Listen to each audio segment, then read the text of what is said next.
another business day. Good morning, everyone. Welcome to 55 minutes of current and relevant business talks right here on Business Morning. I'm Ini John McQuarrie. We're starting our business from the domestic front today, looking at how the market fared at the close of trade yesterday. We saw a positive close, better than the previous day. 0.31% in the green, and looking close to 166,000 level for the all share. Equity is still at 106 trillion naira. Activity yesterday was more of red. Volume and deals closed in the red, while value was the only green that we had at the close of trade. Top trades: Unicorn die cuts, Union die cuts, IMG and Zikis again.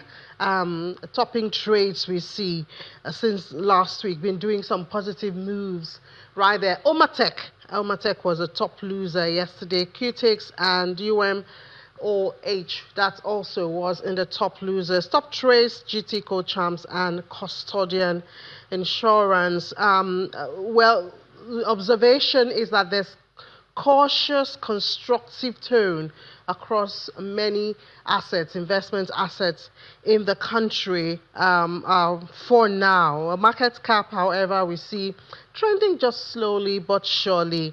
Modest gains. Is that what we've seen now in the 2 trading days of this week? And portfolio rebalancing is what analysts think is going on, particularly in the low and mid cap names, as investors position themselves for earning releases. We've seen a lot of it since last week, talking about releases. More still expected, and trading activity remains robust. So yesterday we saw 336 million shares exchanging for 24.66. In the fixed income market yesterday, the 1-year NTB, that's the Treasury being the yield, was at 18.36, and that confirms tight monetary conditions. That's what we are maintaining, and that's an attractive carry for risk-averse investors, while capping aggressive equity inflows. Meanwhile, Naira yesterday appreciated in the official market, maintaining that under 1,400. Yesterday closed at 1,384 Naira for a dollar.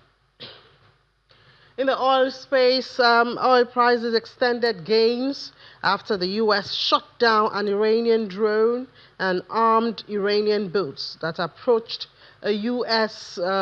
flagged vessel in the Strait of Hormuz, and that has rekindled fears of an escalation in tensions between Washington and Tehran. So looking at the numbers this morning, it's back in the green, more than 0.5% for Brent, and the price is at $67.72 a barrel. WTI is also around that range, 0.68% in the green, at the price is $63.64 a barrel. Both benchmarks rose nearly 2% yesterday as the military incident increased fears that conflict could disrupt oil flows and through the Strait of Hormuz or output from Iran. Uncertainty about how these talks will play out means that the market will likely continue to price in some risk premium, and the U.S. military has shut down that Iranian drone that aggressively approached the Abraham Lincoln aircraft carrier in the Arabian Sea.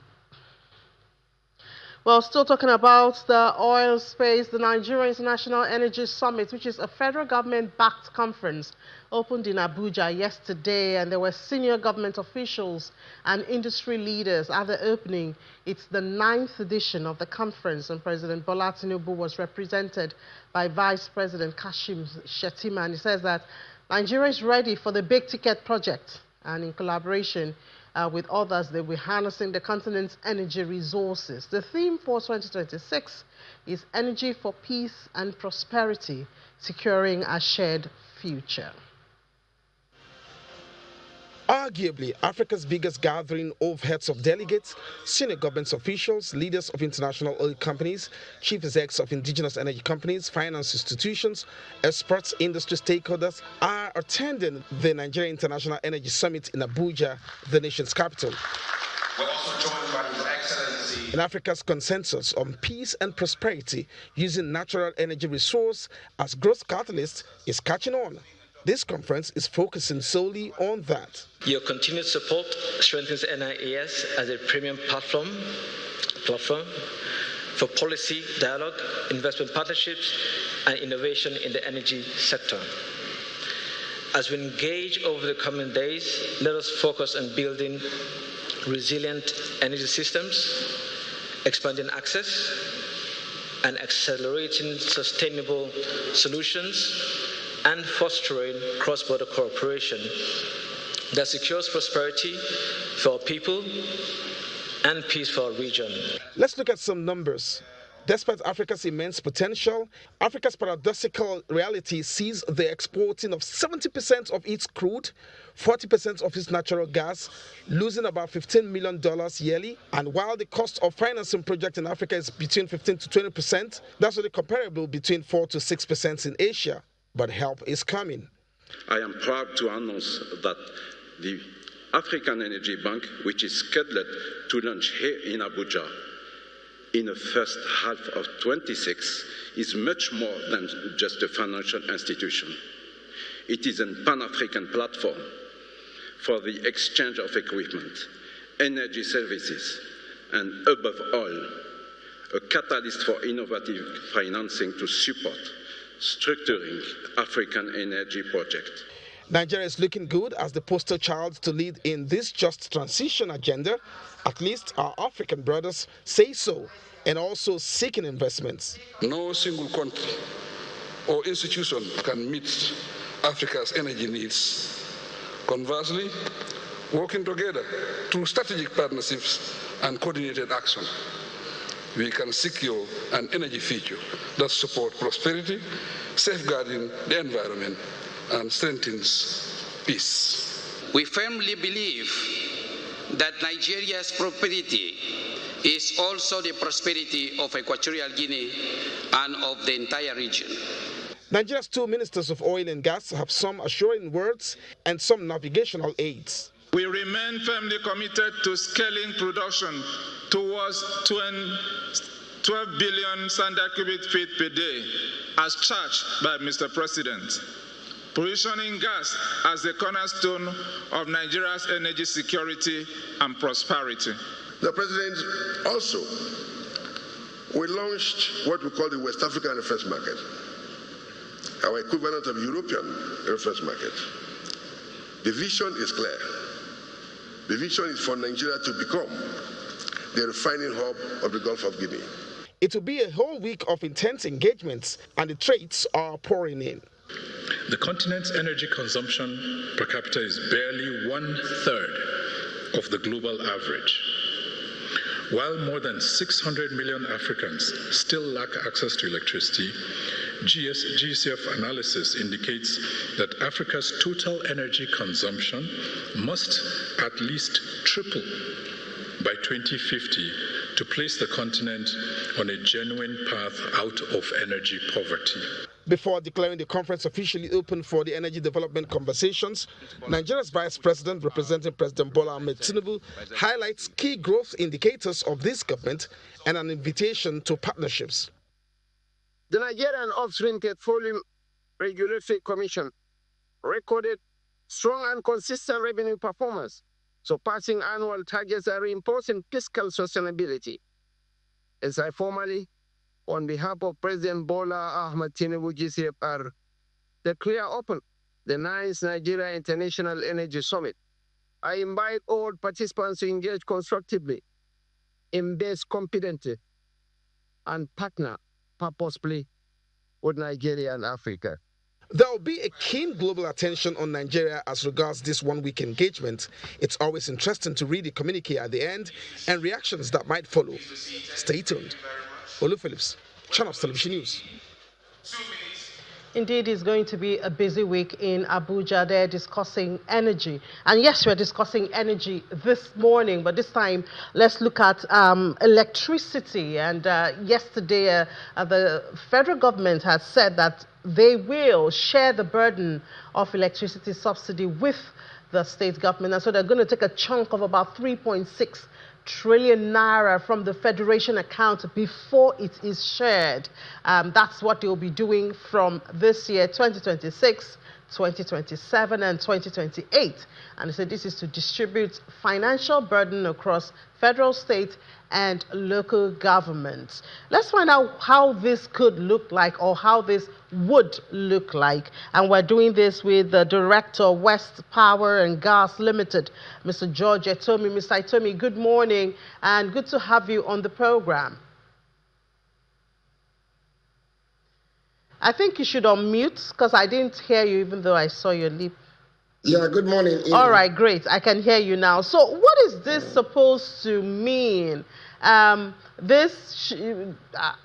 Because we're fighting subsidy removal because of what the hike it will bring to tariffs for consumers. Now, if this is taken from FARC, that means there's less money going to the subnationals.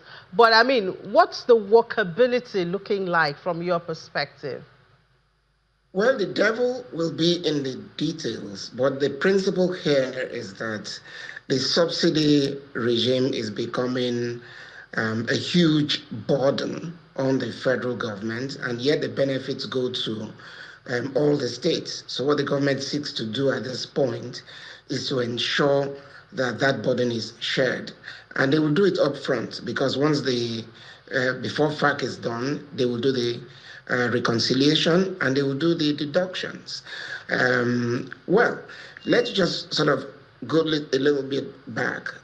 Following the Electricity Act of 2023, which essentially decentralized the value chain, the entire value chain, states can now generate, transmit, and distribute their electricity. States that are ready have about 18 of them to date have set up their electricity laws, and they've also set up their electricity regulatory mechanisms. So what that means is that the states are increasingly participating in this value chain. And so this whole issue of subsidy, which is arising on account of the shortfall between the cost of the production of electricity and the revenue that's generated by the distribution companies, is being borne up to this point by the federal government. And if states are now participating in it, it is only proper that they should also bear a part of that subsidy. So this is the thrust of the federal government move. Now, what we may ask would be, how would that practically affect states? First of all, it means their total revenues from FARC will reduce, which also means that they must set up regulatory outfits that ensure that they attract investors into their domains. 3, they must ensure that the distribution companies which serve their areas are put in a position to generate sufficient enough revenue to feed the market.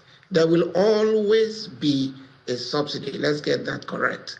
But what you want to do is to reduce the gap between the cost of production and what you're able to collect from consumers. Then 4, they will then decide the best way to distribute this subsidy. Currently, as you know, there are 4 electricity bands for tariffs. Tariff band A is the one that on paper is not being subsidized, but all the other bands are being subsidized.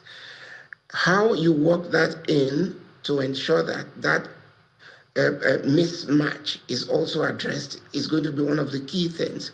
So it actually calls for robust regulation on the part of states. But I must warn that states that are not financially strong or disciplined will have a big problem. Some states can survive this because they can create the enabling environment to deal with this subsidy removal. But many states will not be able to do so. And that's my worry. What will then happen is that investors will then be attracted only to those states where they have assurances that they will get a fair return on their investments. So this could lead to some inequity in the availability of this resource, which is so critical to the diversification of this economy. You know, I wanted to ask if this would mean that consumers can now be a little bit relieved, you know, but it sounds from the explanation you've given that this is not even a sustainable way for subsidy, electricity subsidy. Well, like I said, more thoughts would have to be put through it. I'm sure by the time they set up the agencies to look at how it can practically work, they will look at the pros and the cons and see what can be done. I just sort of foresee many states going back up in hand to the federal government to plead for assistance, because the removal upfront from the FAC allocation for electricity subsidy will hurt some states more than it will hurt the others. But like I mentioned to you, if we do not have a robust plan to look at why this subsidy is necessary in the first place and how it is managed, it is simply shifting the problem and not solving it. Let us go back. Why do we have that? You don't have sufficient enough gas. I'm happy there's a conference going on where they're talking about new gas finds. We don't have enough gas for power. And the gas for power we have is benchmarked with the international pricing, which means that if you do not subsidize it, and that's a pass-through cost straight to the consumer won't be able to afford that cost. That's why the government steps in. The reason you have this accumulation over the years is because the federal government wasn't able to address the problem. And it set off a chain reaction. You don't settle me, I don't produce gas. You don't have gas, the grid collapses. So it's just sort of a mishmash of different disproportionate interaction within the value chain. So that fundamental issue needs to be addressed. There needs to be sufficiency first before you then begin to look at what truly is available and what is not available. Secondly, you have to look at how states can have the same degree of discipline. Privatization started in 2013. NEC was a major regulator. Over the period, NEC has become very robust and on top of their business. I can't say that for state regulators, who still need in some cases to be handheld. And more importantly, it is important that the state governments do not interfere in the way these state regulators regulate their business. So, and we see that from time to time, where governments just willy-nilly sack state regulators. That will never breed market confidence, because once there's no market confidence, it means the investors will not come in. So there's a lot to unload and unpack, but the principle is that something just needs to be done. The federal government is simply tired to carry this burden alone. All right, Mr. Itomi, looking at it, I mean, you've talked about the possibility of the federal government subsidizing gas for ample supply. But when we look at it from the states, since they are now empowered, and you even noted how 18 of them, that's 18 states, have now domesticated the law, there's also the option of renewables. Can't we explore the state's part even more? Especially, you have a lot of private sector businesses and individuals who are interested in renewables, especially solar. Can't we come from that aspect to ensure surplus for us to be able to deal with this issue of subsidy and pricing? Yes, Ini, you're absolutely right. And part of, I'm sure, if you follow the energy summit that's going on, it's how you can create an energy mix. Before, if you remember, gas was supposed to be a transition fuel to clean energy, but I think the world is beginning to understand that an energy mix is what we should be talking about. So yes, Nigeria has not been so strong on clean energy, but now we're beginning to look more into that area. Yes, states, regulators or state governments should look increasingly into how they can generate clean electricity. Solar is, of course, one source. Hydro is another, by the way. Hydrogen is a little bit far-fetched, such as wind, but yes, those are alternatives to gas-fueled electricity. And every state must look at their comparative advantage and concentrate in that area. It's all about creating the enabling environment. The people who will bring in the money will come in once they are sure that their investment is secure and they can get a fair return. So put it this way, the race has begun. States must belt up.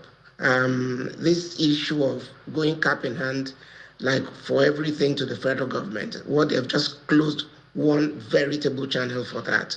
And states must begin to look inward to ensure that they create large electricity, robust electricity markets that will serve the needs of their populace in an affordable manner. Affordability is so important. And that's why you must match the cost with the collections. So this is really what so we now have electricity markets, period. That's what's going on. And states must begin to live up to the game. All right, Mr. Itomi, thank you so much for always bringing your perspective to this issue of electricity. Mr. George Itomi is a director of West Power and Gas Limited. Thank you so much for your time, sir. Thank you, Nini. Well, we are still discussing electricity now. What about if we use our waste for electricity? Mr. Itomi there talked about the need for ample supply. And with ample supply, we expect that the price will be affected. And then this issue of subsidy may just be resolved. Now, let's look at the waste that we have in Nigeria. Yeah, it's a necessity. It comes with everyday living. So, I mean, it's nothing negative. So we have that waste composition in Nigeria. This is our waste. For about 43% to 57% is from food and organic. And of course, even our spending is majorly on food. And then you have plastics. This has been a major battle between governments and the people for a long time. 15% of Nigeria's waste is from plastic. And then others you have between 21% and 35%. Also, apart from what our trash is in the country, we see collection.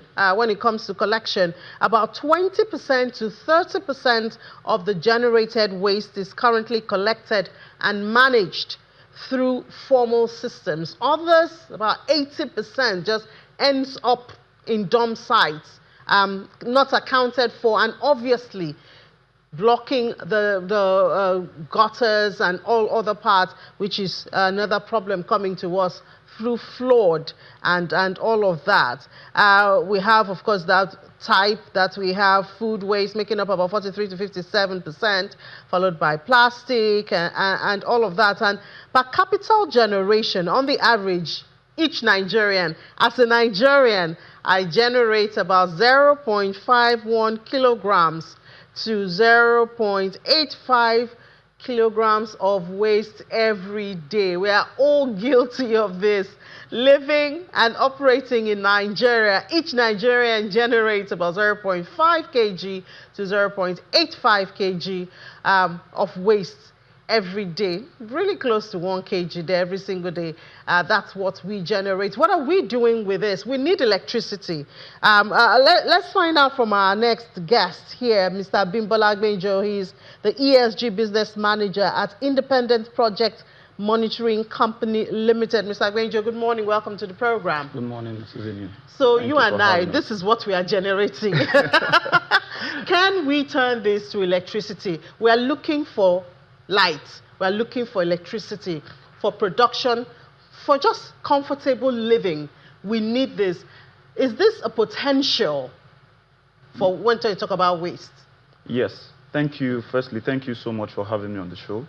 And I like the way you read out the stats on how much waste we generate as humans. And yes, waste to electricity has a very huge potential. And when you look at our current scenario, especially at a subnational level in Lagos and at the national level, it is a solution that we should be clamoring for. And it's a solution that I think, if well planned out, can also solve our electricity issues. When you look at, or when you calculated the amount of waste that each person generates, so you're looking at about 20,000 tons per day.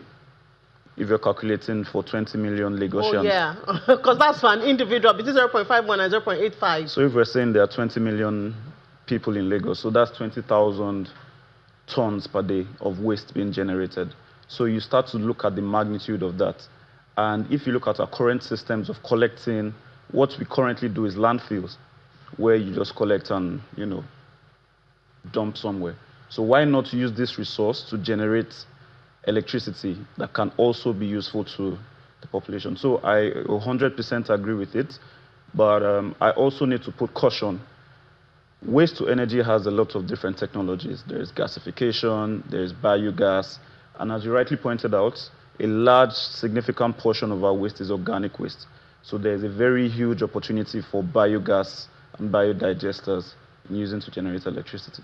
So I know that some years ago, Lushosun was very popular. And I actually saw a plan from a government individual then of how waste to electricity was being planned. But we haven't seen that. And we're still struggling with, what's that word now? When you have to arrange your waste, because I believe sorting your waste. I believe that's where the process starts from. And yes, Lagos State talks about it, but I don't know how much of that has gone down to the people to being practiced, because I think if we really want to do something with the waste, it actually starts with sorting right here. Yes, you're 100% correct. I would like to take a larger view of it. When we talk about the waste issues, there are three major stakeholders you need to look at. You need to look at the public, you need to look at the private sector, and you also need to look at the government. What we've had at a subnational level in Lagos so far is a lot of private-driven activities, but we haven't seen the government come out with a proper plan that is data-backed, that can say, okay, we're doing this in the first 2 years, and after 2 years, we're going to roll out this. We haven't seen the government bring together these stakeholders. What we've seen are flashes in the pan of private sector trying to, make the most of it. The Olusosun dump you mentioned is one of those things where the government makes an announcement and, there's an MOU signed, but we are waiting for the effectiveness of it. So you can also see it happens over and over again. And I can give you recent examples of even the Ojota dump site. There is a plan currently, and a Dutch MOU was signed in 2024 for a Dutch company to also do some waste to energy plants there. And you can also see that it's very much private sector driven. Even currently, I hear there's discussions about, a certain telecoms company taking over Obalende and remodeling Obalende because of the waste issues happening at Obalende under the bridge. So you see that those discussions are largely private sector driven, which shouldn't be the case, because private sector would not take one approach, but the government needs to bring everybody to the table and give us a roadmap or a timeline of how the government plans to tackle this issue.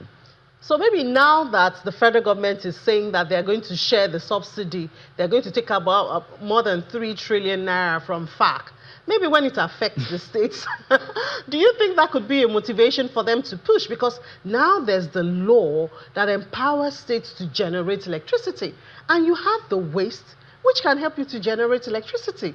So maybe this motivation from the subsidy that will be removed from FAC, maybe that would be a motivation. Well, to some extent, yes, it can be a motivation. However, I would like to put on a lens of a data and research-backed approach to doing things. At IPMC, we're a data and research company. We deal with ESG ratings. We also do a lot of environmental and social research work that informs how our actions should be. When you mentioned the federal government taking out FAC and the states having, as the previous guests mentioned, states now having, in the 18 states that have applied that to law, how many of them have implemented it? If you take a good look at Lagos State, you can see a lot of action commercially. Lagos has made investments into its distribution, and you can also see they've opened up the generation part of it, inviting companies to, participate in the generation part of it. But when you look at other states that are still burdened by the old system, I'll give an example.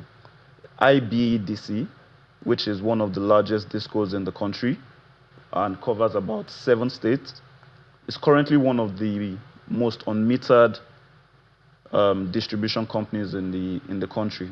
So you look at that kind of situation, where does a state like Osun want to get the funds to, say they want to carve out their own distribution company and also invite private sector?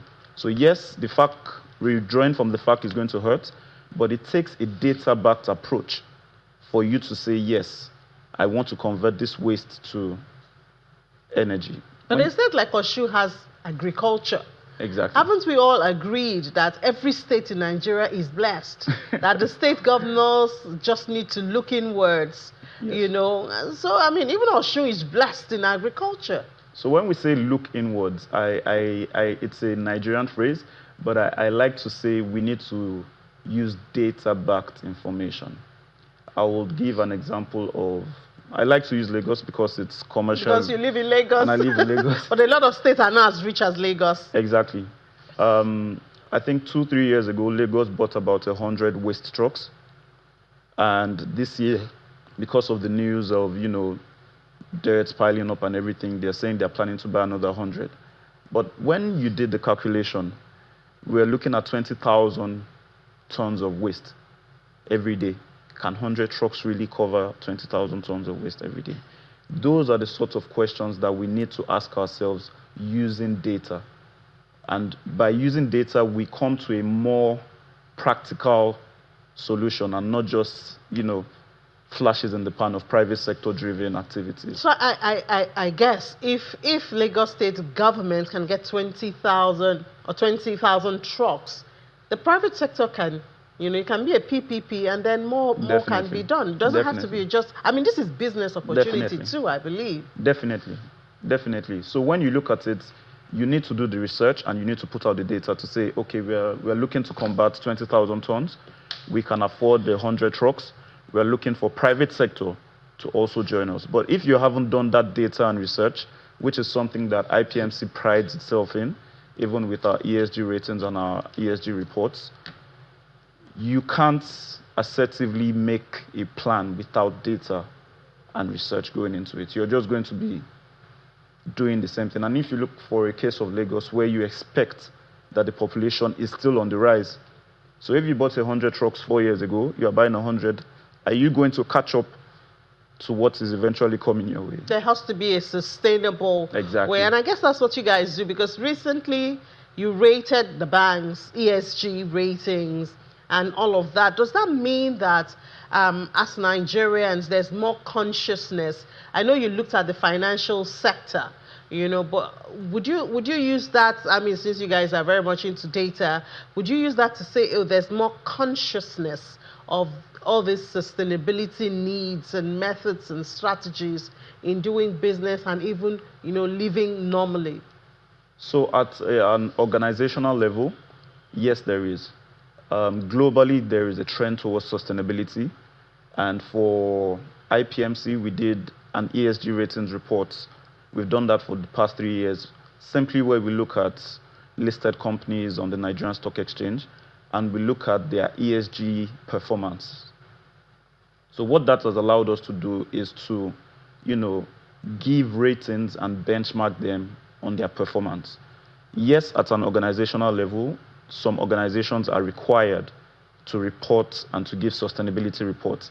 Every listed company in Nigeria, by requirements of the NGX and SEC, is required to provide sustainability reports.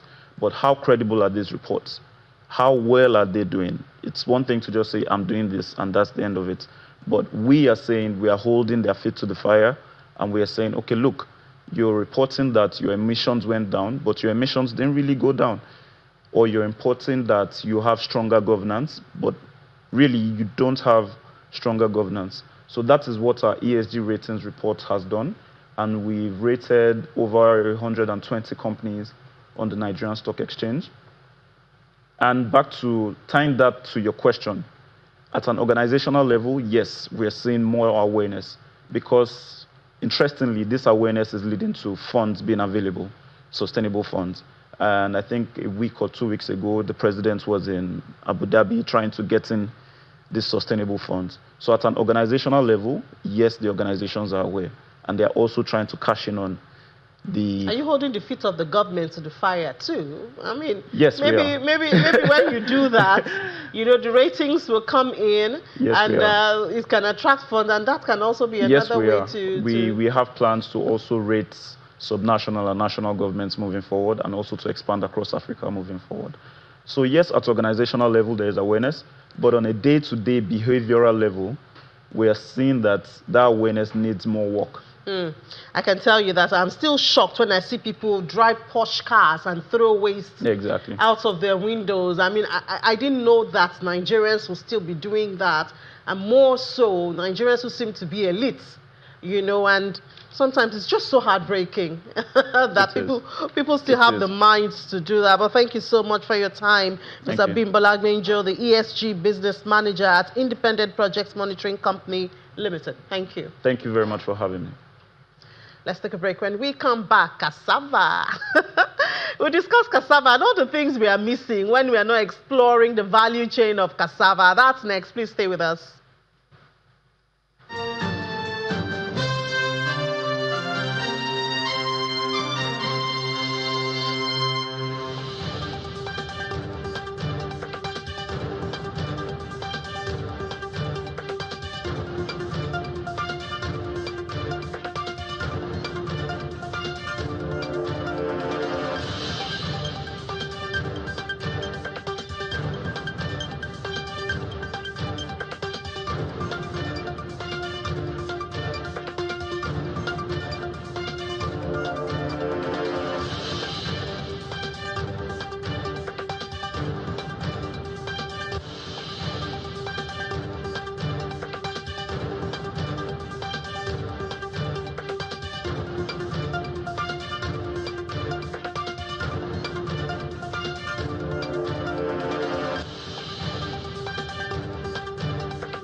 Welcome back. It's still Business Morning right here on Channels Television, and we're taking one of the crops in Nigeria that seems, well, not efficiently explored yet. And we have an individual who is in that value chain and looks at integrating production, processing, and especially, most importantly, industrial utilization. And we're discussing cassava this morning. We're doing that with the Managing Director and Chief Executive Officer of Agbeyewa Farms. He's also the MD/CEO of Matner Food Company. Is Mr. Seyi Ayeleso. Thank you so much, Mr. Ayeleso, and welcome to the program. Thank you, Ini. Good morning. Yeah. So, I mean, we know that, I think they say that palm oil or palm tree is the richest crop globally, but I think cassava also competes with it, and you are in that line. Tell us some of the potentials you think we're overlooking when we discuss cassava.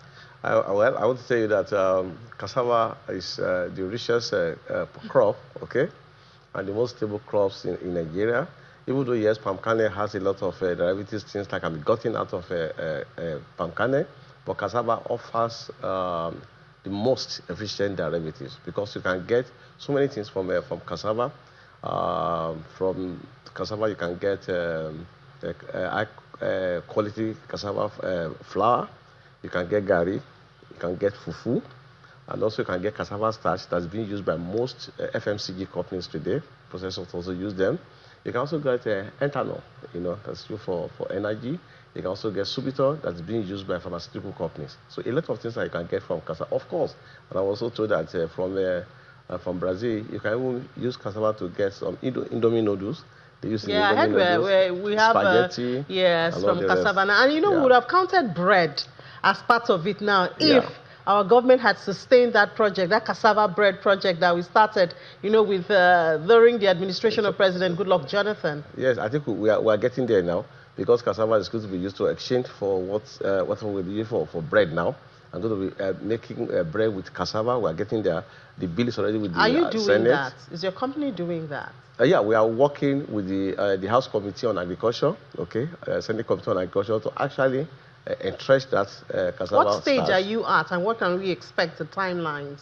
Well, I think something good and something useful will be coming up before the end of the administration of President Bola Ahmed Tinubu, because he's also very concerned about getting cassava as a stable product and needs to be used for bread in the country, and to help us a lot in terms of reducing our dependency on the importation of a cassava starch, which we already currently have in Deluge, in Torrance, in Nigeria.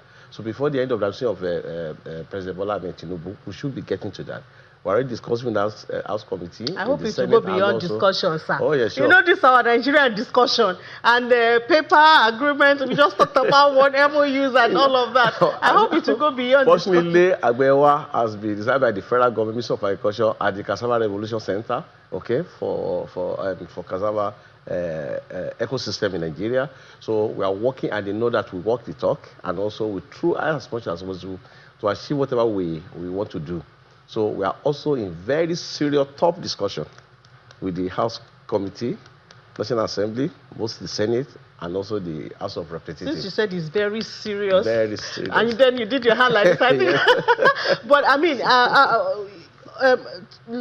you were looking at integrating the value chain. That means you're working with others for not just maybe to get the crops, to process it, and then for the industrial utilization. Maybe you should take us through some of the things we can expect along this line.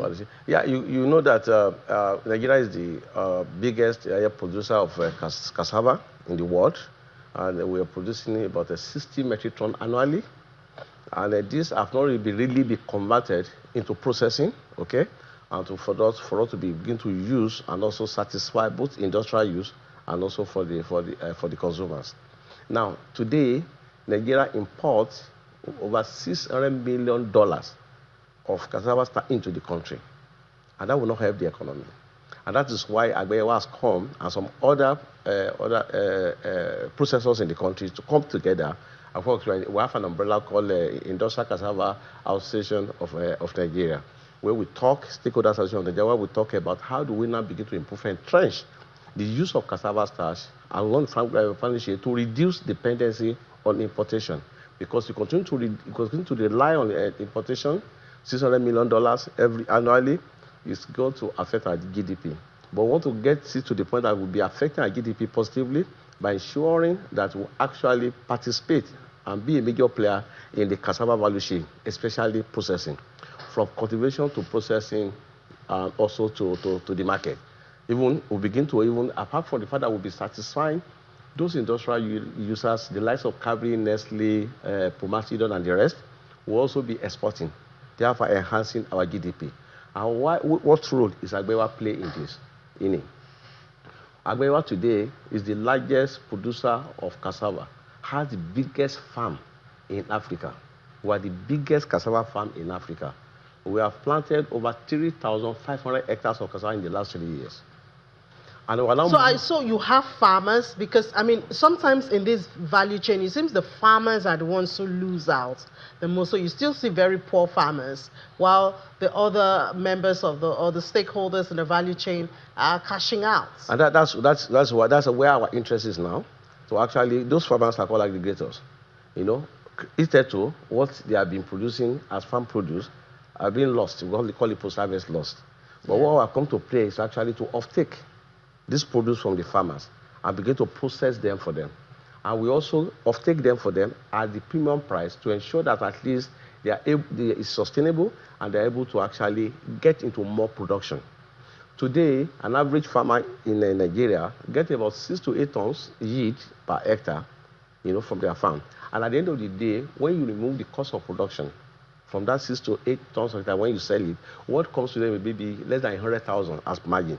What are we doing? We're also teaching them agronomic practices that will ensure that they move up to about 20 tons to 25 tons yield per hectare. In our farm today, we are getting about 25 to 30 tons. In fact, this year our target is to get about 40 tons per hectare. So we're also training those farmers, aggregating, then taking from them, then teach them good agronomic practices that make their yield to be very good so that they can have enough profit. Where are these farmers that you work with? Oh, we are in the Ekiti State. Okay, but now that we have acquired... That's your state. But yeah, that's my state. Charity begins at home. But however, we are taking care of all the farmers within the southwestern state. Okay, we have gone to Osun State to actually talk to farmers. We have gone to Ogun State to talk to farmers, and we have told them that we are taking all their produce from them, and we are also teaching them how to actually operate their farm operations and get good yield from whatever they are cultivating. Okay, now that we have acquired Matna, then what we are doing again is to actually extend our aggregation move or scheme to Ondo State. Well, we'll also where is your processing? Because I'm trying to think of the logistics. A lot of businesses in Nigeria suffer setback at the point of logistics, moving from the farm to the processing site and all of that. So how do you coordinate that, especially since you're trying to aggregate from different parts of the country? Yeah, the processing part we just acquired is a Bantna Foods Limited, which is the first processing plant in Nigeria, owned by the former CBN governor, and is based in Akure, Obese.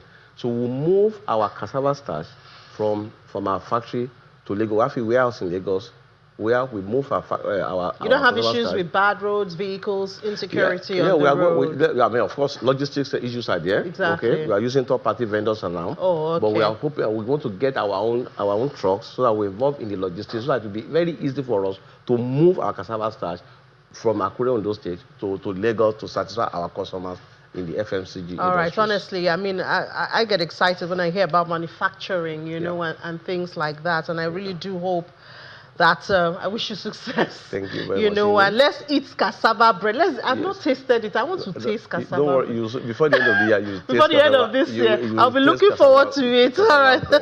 Thank you so much, Managing Director and Chief Executive Officer of Gbeyewa Farms, and also is the MD CEO of Matna Food Company Limited, Mr. Shey Ayeleso. Thank you. We wish you the best. Thank you very much, Cindy. All right.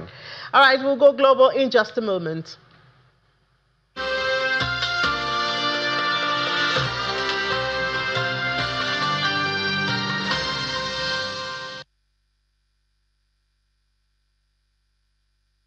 All right, Ladi, over to you. Yeah, so for the global economy now, see Walt Disney Company have announced a major leadership shift, naming longtime executive Josh D'Amaro as its next chief executive officer, effective March 18, 2026. D'Amaro, who currently leads Disney's highly profitable experiences division, will succeed Bob Iger, the architect of some of the company's biggest strategic moves over the past 2 decades. Iger will transition into a senior advisory role and remain on Disney's board through the end of the year before retiring. Alongside this change, Dan Walden has been appointed president and chief creative officer as Disney enters a new era of growth and transformation. And straight to my conversation now, investors around the world are increasingly positioning at this time for a steeper U.S. Treasury yield curve amid shifting expectations about global monetary policy, with Kevin Walsh now expected to become the next Fed chair. How's all of this going to impact the global economy and interest rates? Joining me for this conversation now, we have Isaac Marshall, senior investor at TLG Capital. Great to have you on the show, Isaac. Hey, Lottie, how you doing? Great to see you. Fantastic, great to see you. So, definitely right now, everyone's expecting Kevin Walsh to be the next Fed chair. And, the news highlights investors, ramping up bets on a steeper yield curve. What specific market signals are you seeing that explain this shift in positioning? 100%. I mean, look, so if you think about it, from the financial crisis, the Fed basically built up an enormous balance sheet of treasuries. So today the Fed's balance sheet sits at about 6.6 trillion. So roughly, you have kind of a third of the economy of the United States wrapped up in the balance sheet of the Fed. And one of the things that has been the central focus of Kevin Warsh is him making the argument that, listen, by having the Fed soak up all that liquidity, we have actually crowded out the market-making function. So, since 2008, the bank participation in issuance and auctions has radically declined, and that's, of course, because of Dodd-Frank. But that slack was never picked up by the private sector. You never saw other funds, whether they be hedge funds or institutional investors, coming to pick up that slack because it was all gobbled up by the Fed. And so a centerpiece of his argument is unwinding that balance sheet. Now, the counterintuitive thing is that while intuitively, if you have selling pressure on that 6.6 trillion balance sheet, that's going to drive prices down and yields up in the short term. But what's interesting is he argues that actually the long run inflation should come down and long run rates should come down as a consequence of this move because of more market efficiency in the process. So do you think institutional investors are behaving, differently from retail investors here that are going more for the long-term instruments? Well, so I think, look, where a lot of folks have been getting in is both on the retail and the institutional side. Obviously, you've seen gold and silver explode in price. And the primary reason for that is because people were beginning to have the concern of, oh my God, is the dollar just going to keep sliding? Are we going to see continued depreciation of US dollar? Are we going to see continued potentially inflationary policies like tariffs and all that kind of jazz? And I think Kevin Warsh is a great, is a symbol of stability to some degree in that he is believed to have very high credibility with respect to Federal Reserve policy. And that's why you saw gold and silver collapse. So that 25% fall in gold prices that you saw, that's the inverse of that is basically a bet on dollar stability, moderate inflation expectations, and credible central bank policy. So I think, that's sort of where both institutional and retail investors are trading in the direction of. Right, and looking at directions now, what risk do you see if the Fed's actions, diverge from the current market expectations? So I think that right now, what Kevin Warsh is kind of expected to do, keep in mind he's obviously just one vote on the Monetary Policy Committee. So, but at the same time, his thinking will no doubt influence the direction of the institution. And I think the biggest direction is going to be this unwinding of the Fed's balance sheet. So oftentimes people talk about monetary policy just in terms of the policy rate.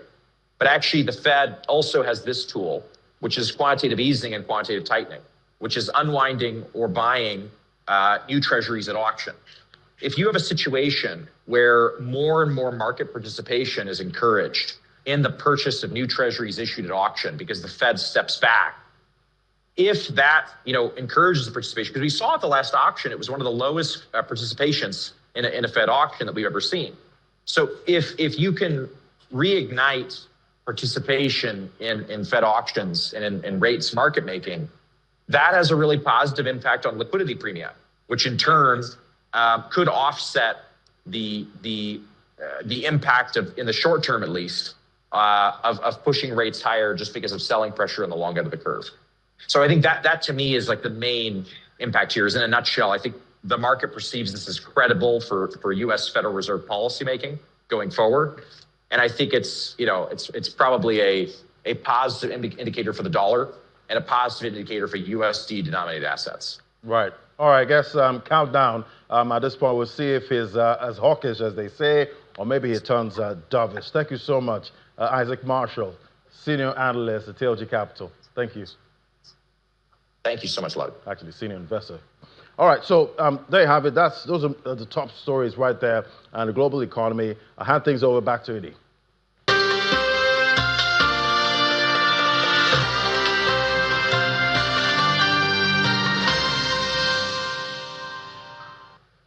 Thank you so much, Ladi. And just before we head out of the program, we would like to take you to the market where it's still a positive trade, slightly so, 0.17%. That's what the oil share. And yes, we've crossed over to the 166,000 level. It's at 166,190.20 or 21 at this time. Most active stocks: Deep Capital Management, Universal Insurance, Custodian Allied, and First Holdco. First Holdco is recovering from that bad debt dealing, and Champs also is part of the most active at this time. At intraday or 1:30, Ladi Williams will be back to give you intraday numbers during Business Incorporated. I'm Mini John Makwa saying have a great day, make some money.